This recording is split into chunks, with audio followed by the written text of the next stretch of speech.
स्वागत है भाई आप लोगों का मेरी एक और धमाकेदार वीडियो में। तो भाई जैसा कि आप लोग देख रहे हो, मैं हूँ पीछे मतलब मैं हूँ यहाँ पे माउंटेन्स में, मेरे पीछे माउंटेन्स है। और हर बार की तरह भाई जो मेरा जो ब्लॉग शुरू होता है वो होता है दिल्ली के ISBT कश्मीरी गेट से, क्योंकि जब भी मैं पहाड़ों में आता हूँ या तो मुझे उत्तराखंड जाना होता है या फिर हिमाचल जाना होता है। लेकिन इस बार जो है मैंने शुरुआत की है यहाँ ऋषिकेश से। और ऋषिकेश से शुरुआत करने का सिर्फ यही रीज़न था क्योंकि हर बार मैं जो है बस से आता हूँ या फिर शेयरिंग जीप से आता हूँ, लेकिन इस बार मैंने ऋषिकेश से स्कूटी रेंट की है। और उस स्कूटी से मैं जाऊँगा भाई दुनिया के सबसे ऊँचे भगवान भोलेनाथ जी के मंदिर यानी कि तुंगनाथ में, जो कि पंच केदार में तीसरे नंबर का केदार है। और ये मेरे सामने जो है हाईवे, ये है ऋषिकेश बद्रीनाथ हाईवे। और पहली बार भाई मैं इस हाईवे पे बाइक चला कर लेके जाऊँगा। अभी तक तो बस में बैठकर ही हाईवे देखता आ रहा था, अब खुद इस चीज़ को एक्सपीरियंस करूँगा। तो लगभग 27 किलोमीटर दूर मैं ऋषिकेश से आ चुका हूँ और 1 घंटा मुझे लग गया। और तुंगनाथ मंदिर यानी कि चोपता जाना है हमें। तो चोपता यहाँ से अभी लगभग 180 किलोमीटर जो है दूर होगा, थोड़ा बहुत आगे पीछे हो सकता है डिस्टेंस। तो जिसको कवर करने में हमें भाई 5 घंटे तो आराम से लग जाएंगे। अभी तो यहाँ से हम लोग जाएंगे देवप्रयाग, वहाँ पे थोड़ा बहुत रेस्ट लेंगे क्योंकि हम लोग रात दिल्ली से निकले थे। उसके बाद में फिर ऋषिकेश पहुँचे और फिर अभी ब्रेकफास्ट वगैरह किया नहीं है। देवप्रयाग पे रुक के आराम से कुछ खाएंगे पिएंगे फिर निकलेंगे। तो भाई बने रहना इस जर्नी में, बहुत ही मज़ेदार जर्नी होने जा रही है भगवान भोलेनाथ के मंदिर की। और जिन लोगों ने भाई चैनल को सब्सक्राइब नहीं किया है वो कर लेना, और जिन लोगों ने किया हुआ है वीडियो को लाइक कर देना और कमेंट में हर हर महादेव जरूर लिख देना।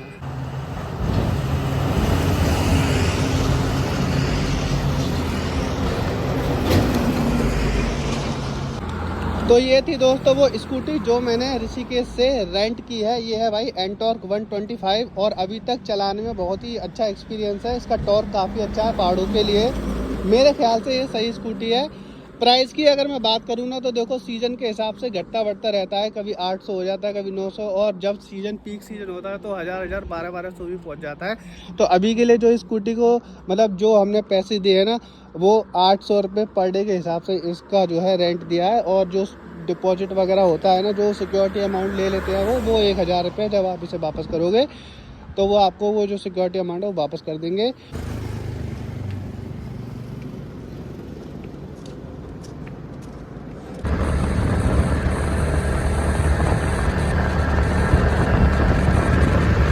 तो 70 किलोमीटर और 2 घंटे की स्कूटी राइड के बाद भाई मैं पहुंच गया देवप्रयाग। मेरे पीछे आप लोग देख रहे हो ये है संगम देवप्रयाग का।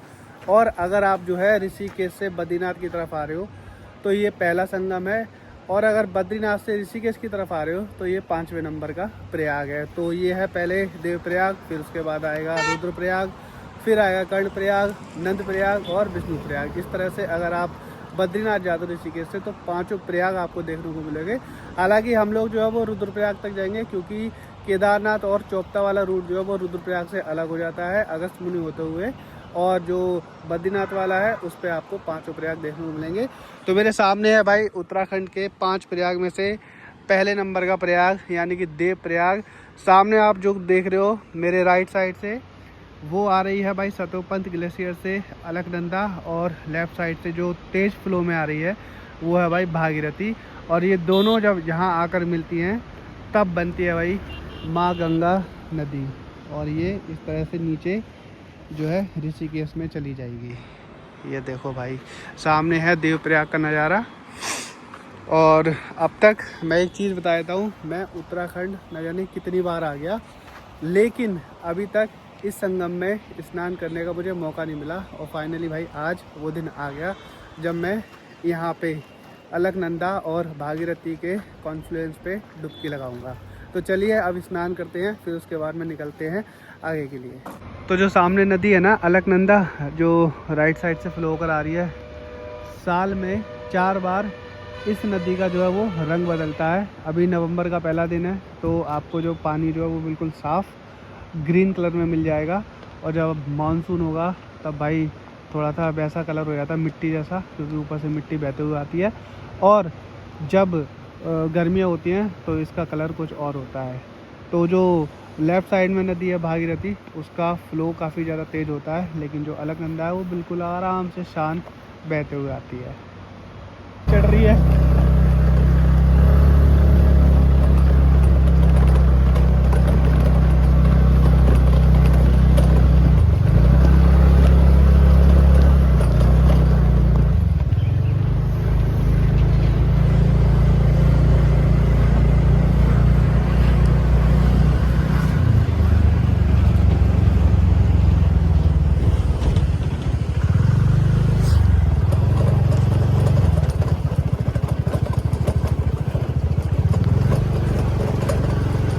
तो ये रहा, देखो भाई पीछे संगम, लोग वहाँ पे नहा रहे हैं। और अगर स्कूटी बाइक से आ रहे हो ना तो यहाँ तक आ सकती है स्कूटी बाइक, यहाँ पे पार्क कर दो। और फिर उसके बाद में ये रास्ता जो है पैदल का थोड़ा सा है जो कि संगम तक जाएगा।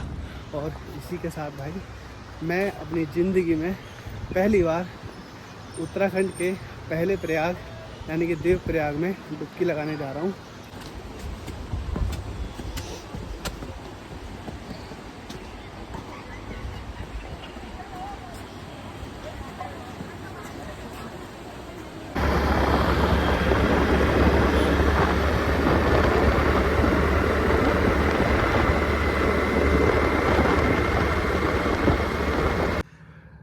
देखो भाई इसमें टाइम दिखा रहा है 1:08 और ये स्पीडोमीटर जो है वो बिल्कुल सही टाइम दिखा रहा है। तो सुबह 7:30 बजे जो है हमने ऋषिकेश से अपनी राइड शुरू की थी और देवप्रयाग में जो है संगम में जो है हमने डुबकी लगाई। फिर उसके बाद में आगे आए श्रीनगर में जो है वो खाना खाया, ब्रेकफास्ट का तो टाइम स्किप हो गया था तो लंच ही कर लिया हमने। और अब जो है श्रीनगर से थोड़ा सा आगे आके भाई ये है धारी देवी जी का मंदिर, आप लोग सामने देख रहे हो।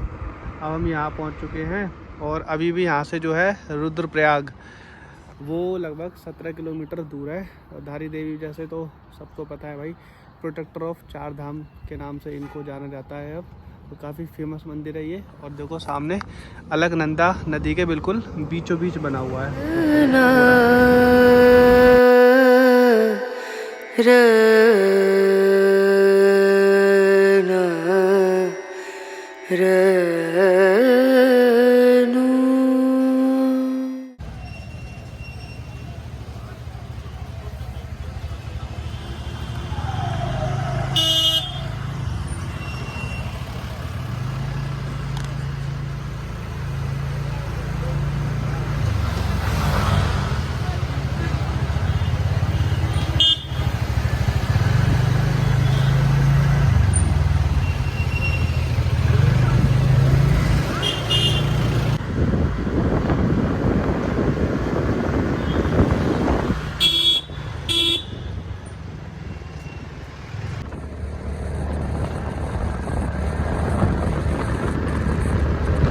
तो भाई दोपहर के बज गए 2:30 और मैं पहुंच गया रुद्रप्रयाग। रुद्रप्रयाग से थोड़ी सी ही आगे हूँ बस। और लगभग हमने आधे से ज़्यादा रास्ता कवर कर लिया।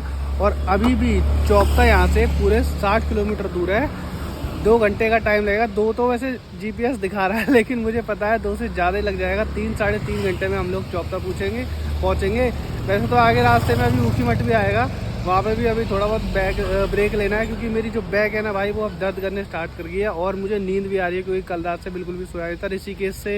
ऋषिकेश तक जिस बस से आया था वो लोकल बस थी, उसमें कहाँ ही नींद आती है। फिर उसके बाद में स्कूटी रेंट करके फिर जब से स्कूटी अपनी चला ही रहा हूँ, मैं नॉन स्टॉप चला ही रहा हूँ। तो 60 किलोमीटर का रास्ता और बाकी अभी 3-3.5 घंटे का टाइम लगेगा। और जिस तरह से देवप्रयाग संगम था अलकनंदा और भागीरथी का, वैसे ही भाई रुद्रप्रयाग भी संगम है अलकनंदा और मंदाकिनी का। मंदाकिनी नदी जो कि केदारनाथ से फ्लो होकर आती है, ये दूसरा प्रयाग है। इसके बाद आता है कर्णप्रयाग, फिर आता है नंदप्रयाग, फिर आता है विष्णुप्रयाग। लेकिन अगर आप रुद्रप्रयाग से केदारनाथ की तरफ आ जाओगे तो आपको कोई सा भी प्रयाग देखने को मिलेगा, सिर्फ देवप्रयाग और रुद्रप्रयाग के अलावा।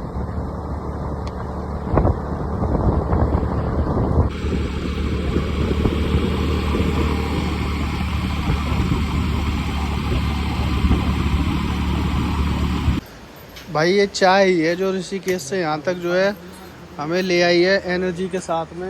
वरना तो खाना खाने के बाद में तो भाई फिर नींद ही आ रही थी। श्रीनगर से खाना खाने के बाद में फिर मैं नींद में गाड़ी चलाई। फिर जगह जगह रुक के भाई ये चाय जो है यही जो जगह रखी है। और 40 किलोमीटर का सफ़र और रह गया है। और अब यहाँ पे आके ना हल्का हल्का जो मौसम है ना वो ठंडा होता जा रहा है। वैसे सुबह सुबह ऋषिकेश में भी ठंडा था, लेकिन फिर ऋषिकेश में से बाहर निकलने के बाद में गर्मी पड़ गई थी। लेकिन अब जैसे जैसे हम ऊपर जाएंगे वैसे वैसे मौसम ठंडा होता जाएगा। और बजे हैं दोपहर के 3:30, 2 घंटे और 40 किलोमीटर के मैं मान के चलता हूँ। तो 5:30 से पहले हम लोग चौपता नहीं पहुँचने वाले हैं।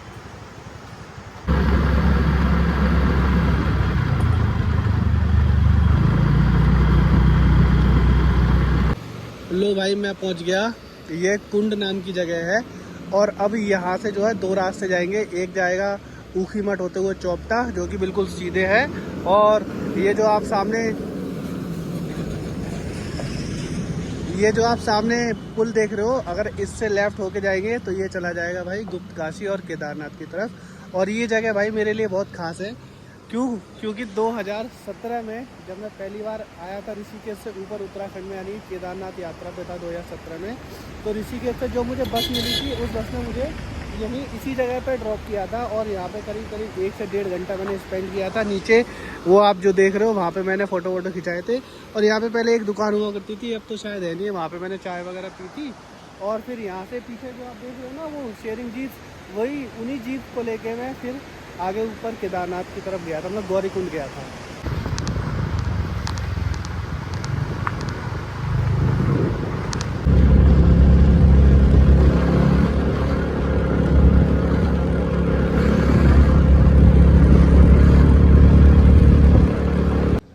तो लो भाई मैं पहुंच गया ऊखीमठ, जो आप देख रहे हो ये है ऊखीमठ। और जिस जगह मैं खड़ा हूँ ना वो भी बहुत ज़्यादा इंटरेस्टिंग पॉइंट है, पीछे बोर्ड जो आपको दिख रहा होगा, और मैं बता देता हूँ। देखो यहाँ से अगर आप सीधा चले जाओगे तो चौपता तुंगनाथ पहुँच जाओगे, यानी कि पंच केदार में तृतीय केदार भगवान भोलेनाथ का सबसे ऊंचा मंदिर। और अगर आप लेफ़्ट जाओगे ना तो आप जाओगे केदारी दर्शन करने, जो कि है दूसरे केदार, यानी कि मध्य महेश्वर केदार। यहाँ से जो रास्ता जा रहा है ना वो जा रहा है रांसी विलेज के लिए। अगर आप लोगों ने मेरी मध्य महेश्वर वाली वीडियो नहीं देखी तो वो देख लेना, उसमें मैंने सारा कुछ बताया कि कैसे मैंने ऊखीमठ से रांसी विलेज के लिए गाड़ी ली थी, मतलब शेयरिंग जीप ली थी, फिर उससे आगे ट्रैक किया था। तो यहाँ से 2 रास्ते कट रहे हैं, ये है ऊखीमठ एरिया। सीधा जाएंगे तो तुंगनाथ मंदिर यानी कि चौपता जाएंगे, और उससे भी आगे जाएंगे तो फिर गोपेश्वर और फिर चमोली पहुँच जाएंगे। और अगर आप लेफ़्ट लोगे तो आप रांसी विलेज के लिए पहुँच जाओगे, जहाँ पर है मध्य महेश्वर यानी कि दूसरे नंबर के केदार।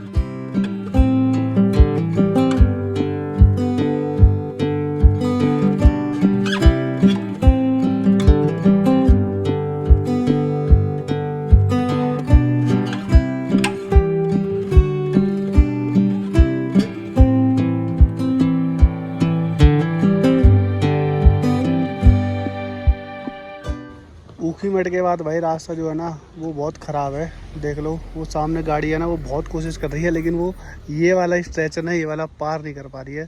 बार बार पत्थर लगाए जा रहे हैं, फिर भी गाड़ी नीचे फिसल रही है, और अब जो है धक्का लगाने की नौबत आ गई उस गाड़ी में। ये देखो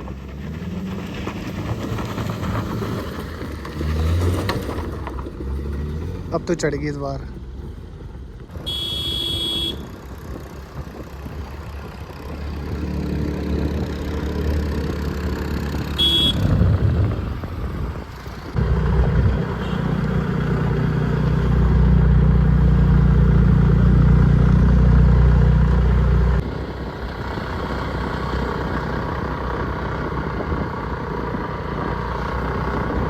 शाम के बज गए 7, और मुझे ना भाई अपने आप पे हंसी आ रही है, क्योंकि मैं लेके चल रहा था कि मैं दोपहर के 2 बजे तक यहाँ चौपता पहुँच जाऊँगा, और पूरे 5 घंटे लेट, मतलब जो मेरा एक्सपेक्टेड टाइम था उससे 5 घंटे लेट मैं यहाँ पे पहुँचा हूँ। बड़े आराम से आया था, रुक कर आया था, और हर जगह जो है जैसे कि श्रीनगर हो गया या देवप्रयाग या फिर रुद्रप्रयाग, आराम से खा पी के निकले थे, और धीरे धीरे भाई फाइनली आखिर में यहाँ पे चौपता में पहुँच गया। और अभी बजे शाम के 7, यहाँ का वेदर जो है वो बहुत ज़्यादा ठंडा हो रहा है। अब ये बड़ी मुश्किल से भाई देखो ये मिला है, वो भी शेयरिंग में मिला है, क्योंकि पूरा पैक है। अभी मैं आपको दिखाऊंगा नीचे कि क्या हालत हो रखी है, क्योंकि मैंने इससे पहले भी भाई विंटर ट्रैक कर रखा है तुंगनाथ का, और जब मैं आया था 2023 में आया था, जनवरी के महीने में आया था, तब ये जो जगह है ना पूरी की पूरी भाई बर्फ़ से ढकी हुई थी। और सामने वो जो देख रहे हो ना वहाँ पे मैंने खाना खाया था, और इसके पीछे ही जस्ट एक छोटा सा मतलब वो ये होम स्टे टाइप है, वहाँ पे मैं रुका था। और लेकिन उस टाइम पे भाई इतनी भीड़ नहीं थी जितनी कि अब है, 2-4 गाड़ियाँ थी, 2-4 लोग थे। ये है भाई देखो शाम के 7 बजे का नज़ारा चौपता का, और ठंड बहुत दबा के हो रखी है, लेकिन लोगों का आना जाना कम नहीं हो रहा। देखो इधर भी गाड़ी, वो भी गाड़ी, और चारों तरफ गाड़ियाँ और बाइक खड़ी है। वो सामने देख रहे हो वो है एंट्री गेट, ट्रैकिंग का। और अपना जो होम स्टे है, अपना जो रूम है वो गेट के थोड़ा सा पीछे ही है बस। तो ये है भाई, ये बस इसलिए है, मुझे लगता है इतनी भीड़ की 2 दिन बाद तो दर्शन बंद होने वाले हैं, तो लोगों ने सोचा होगा कि चलो चल लेते हैं, जैसे कि हम आए ये सोच के कि फिर पता नहीं कब आना होगा, कर लेते हैं दर्शन। तो ये है भाई, शाम के 7 बजे का ये रास्ता आप देख रहे हो ना, ये जा रहा है गोपेश्वर चमोली के लिए। और चमोली यहाँ से लगभग 70 किलोमीटर दूर है, जो कि ऋषिकेश बद्रीनाथ हाईवे को ज्वाइन करता है, मतलब आगे जाके। और ये पीछे अपना जो नीचे रास्ता जा रहा है, ये वापस वहीं ऊखीमठ के लिए जा रहा है। कि 2-3 दिन बाद ही ना ये तुंगनाथ के दर्शन भी बंद हो जाएंगे, जैसे केदारनाथ के ऑलरेडी बंद हो गए। तो शाम के बज गए 7 और फाइनली मैं पहुंच गया भाई अपने यहाँ पे चोपता में। कल सुबह अर्ली मॉर्निंग में करेंगे ट्रैक शुरू, और ये वीडियो अब यहीं पे ख़त्म करते हैं। तो कैसी लगी भाई ये रेंटेड स्कूटी से ऋषिकेश से और चोपता तक की मेरी जर्नी, कमेंट करके ज़रूर बता देना। चैनल पर अगर नहीं है तो सब्सक्राइब कर लेना, और ऑलरेडी कर रखा है तो लाइक कर देना, कमेंट कर देना।